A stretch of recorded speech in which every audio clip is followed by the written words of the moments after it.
So I think my biggest concession was making the deal, because we could have done it a different way, but it would have been nasty and it wouldn't have been nice, and I don't want to have that. We have a great relationship with Canada. I think now it'll be better than ever. The only problem with Justin is he loves his people. Canada got here because we kept our focus and our collective resolve, even when some were recommending we capitulate. A word of caution. We're not yet at the finish line. This agreement still needs to be ratified in Mexico, in the United States, and in Canada. So, who came out a winner in the USMCA? That appears to depend on who you ask. Time to get some analysis from leaders who have handled the effects of trade agreements and disputes. It's time for the NAFTA 2.0 version of the Premier's League. Christy Clark was Premier of BC from 2011 to 2017 and is now Senior Advisor with Bennett Jones. She joins us from Vancouver. Bob Rae, was Premier of Ontario from 1990 to 95 and is now a Professor of Public Policy at the University of Toronto. He joins us from Toronto. And in Montreal, Quebec Premier from 2003 to 2012, Jean Charest, now partner at McCarthy Tétrault. Hi to all three of you. Thank you so much for joining us. Really appreciate it. Hello. Be with you. Okay, so the government is framing this as still a win-win-win. I wanted to go one by one and just get your perspective on how you would qualify this deal. I'll start with you, Ms. Clark. Well, I think it is a win. I mean, honestly, Chrystia Freeland, the woman has unbelievable nerves. I can't believe she made it through this with a success out the end. Many of us knew it was going to be incredibly hard to get there.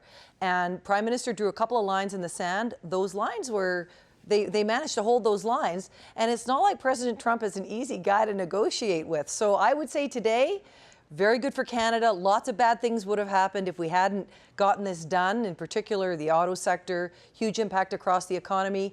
We've avoided that, and I would say to the federal government, these things are always tough. Congratulations and thanks. How would you characterize it, Mr. Rae?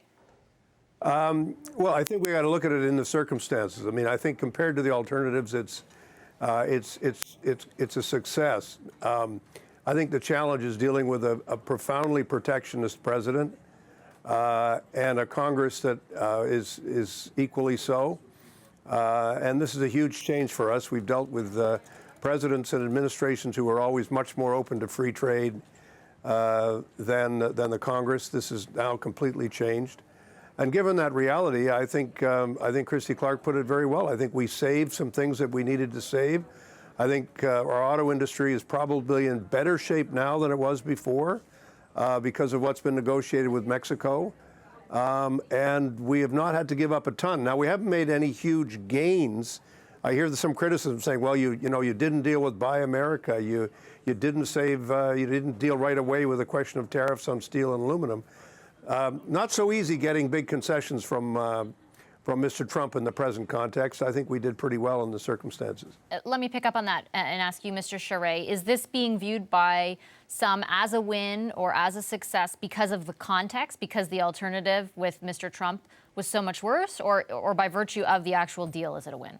Well, the context is what determines actually the outcome in terms of how we see the outcome. And let's start by reminding ourselves that at the outset, Canada and Mexico were on the defensive, as Europe is now with the United States and Japan and Korea.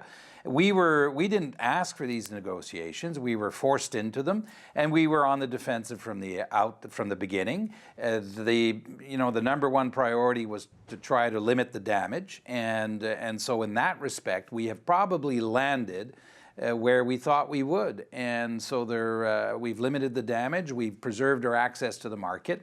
And if I had to describe it, I'd return to what our ambassador in Washington said, David McNaughton, at the very outset, and trying to anticipate what the outcome would be. And he described it as Trump being able to say, I won, and Canada being able to say, we did not lose. And I think that's pretty much where we are today.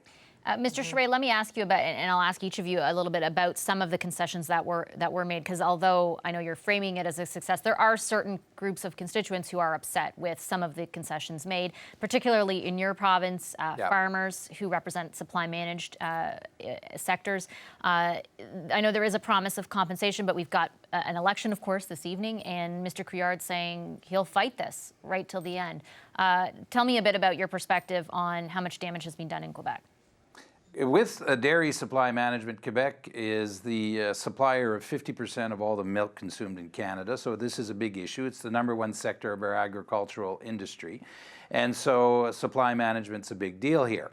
We always anticipated that we would end up with an outcome that was similar to what we've done in the Canada-Europe deal. We opened the market about a little over 2%, and then in TPP, now CPTPP, we opened the market 3.25%. This deal is close to 3.6%. Happens a lot faster, though. Yes, but also the government of Canada has said we're going to offer some compensation, some financial support for adjustment purposes. Plus, Vashi, this agreement is going to be implemented over 10 years. This is not going to hit producers tomorrow. It's going to gradually be implemented so that the industry can adjust. Miss Clark, in your province, there were some concessions specifically around wine that I've been reading about and losing the exclusivity of BC wine in grocery stores. How will that go over? Well, the BC wine thing was negotiated into the original free trade agreement that was signed by Brian Mulroney. And Bill Bennett, our premier at the time, fought hard for that because we wanted to give BC producers who were fledgling at the time a leg up. So, you know, we've converted that over the years, those licenses, into BC wine-only liquor stores. But the thing is, the Americans had no leg to stand on in challenging it because it was written into the free trade agreement. Problem was, though, New Zealand, Australia, other countries all had grounds under the WTO. So I think what the negotiators were probably thinking was, this BC rule, this made in BC rule to protect BC wine, is going to get knocked down at the WTO anyway. So we're really not giving a lot up. Just maybe the timing of it might be a little bit sooner. And, you know, I would say we got a good long time to protect BC wine, best wine in the country and one of the biggest wine industries in the country. Mr. Rae, those tariffs that you mentioned, the 232 tariffs, specifically on steel and aluminum, there had been a lot of speculation and sort of behind the scenes, the government had been saying, oh, this deadline doesn't really matter. If the deadline didn't matter, why didn't they hold out to get rid of those tariffs? Well, the tariffs are very troublesome and they're not justified. We have a similar issue with softwood lumber. Look, we have problems with Buy America. I also think in respect to what Christy said, in addition to wanting to say a word on behalf of Ontario Wine, I would just say, I think we should spare a thought occasionally for consumers.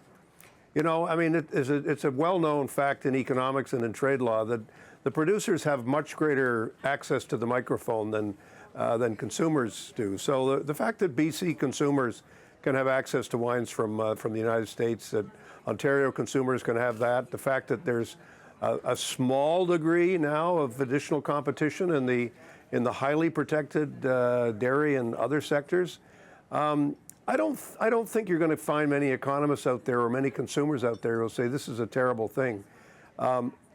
My bottom line is it's a whole lot easier, and I think Christy Clark and Jean Charest will know what I'm talking about. It's a whole lot easier to negotiate in front of a mirror. You know, I listen to some of the opposition critics. And I say, what game do you think we're playing? An economy that's 10 times bigger than ours, that we're asking for a whole lot in terms of access to their market. We've become very dependent on their market as a country, and we're dealing with the most protectionist and I would say the most volatile president we've ever had to deal with in our lifetimes. So this, to say that somehow we could have done better, or we didn't get this, we didn't get that, we'll live to fight another day. The trade issues are going to continue. I think in the circumstances, this is pretty much as good as we could have done, and pretty much what we'd all hoped we'd get to when the negotiations started. I want to ask all three of you, we just have a few minutes before we leave, but for your perspective on the grander relationship, because I know all three of you have, as premiers, worked a lot on the other side of the border. Today, everyone is saying how, you know, we're friends and the rhetoric has greatly changed. But over the last number of months, we've heard, you know, the Prime Minister called meek, mild, dishonest. We've heard Donald Trump himself say he didn't like Christy Freeland last week. Do you think there has been some permanent damage done to the relationship between our two countries? And Mr. Charest, I'll start with you.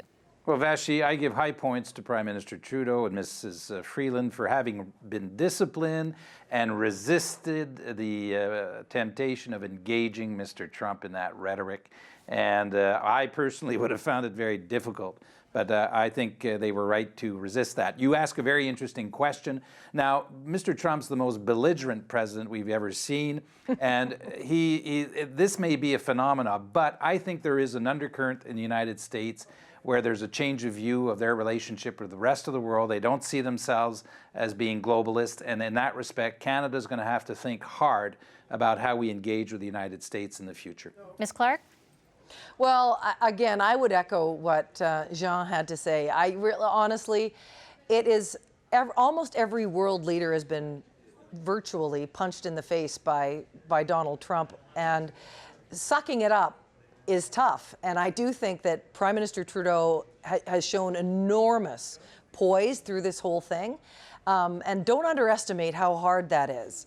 But I would also say about Donald Trump and our long-term relationship, I mean, for heaven's sakes, he used to say the worst things possible about the president of Korea, and Kim Jong-un. Now he's getting love letters from him. Mr. Rae, final word to you before we leave. I think it's been very tough. I don't think the relationship is the same. For a whole variety of reasons, but it is difficult. I think we have to be very creative going forward. The Americans don't particularly like when we lecture them.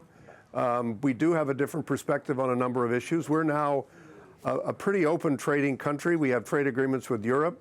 We have trade agreements with the Pacific nations. We now have one with Mexico and the United States. All of them have to be ratified and implemented, so we're very open in that regard. We don't take the same positions on a lot of things as Mr. Trump, and but at the same time, you don't want to live in a totally antagonistic relationship. It's not easy, but I do commend my friend Christy Freeland and Mr. Trudeau for what they've been able to do, and I think they've weathered this storm really quite remarkably well, and I think most Canadians will take their hats off to them. Okay, I'll leave it there. And the next task, Vashi, Yes. is free trade in Canada. Yes, Yeah, interprovincial trade. Let's see if anyone can do it. All right, thank you so much to all three of you, Jean Charest, Bob Rae, and Christy. Thank you. Thank you. Thank you.